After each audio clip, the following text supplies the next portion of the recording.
IPL থেকে মুস্তাফিজুর রহমানকে বাদ দিয়েছিল ভারতীয় ক্রিকেট বোর্ড বিসিসিআই। বাংলাদেশের জোরে বোলারকে ছেঁটে ফেলতে হওয়ায় ধাক্কা খেলেছিল কলকাতা নাইট রাইডার্স। শাহরুখ খানের দলের বোলিং আক্রমণ আইপিএল শুরুর অনেক আগেই ঘেঁটে যায়। তা নিয়ে অবশেষে মুখ খুললেন মুস্তাফিজুরের খেলতে না পারা নিয়ে সাবধানী মন্তব্য করেছেন ধুমল। একটি সর্বভারতীয় সংবাদ মাধ্যমকে তিনি বলেছেন, আমি শুধু বলবো, এটা দুর্ভাগ্যজনক।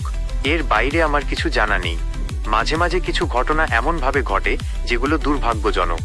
আমার মনে হয় না প্রতিদিনের ক্রিকেট পরিচালনায় সরকারের কোনো বক্তব্য বা ভূমিকা রয়েছে।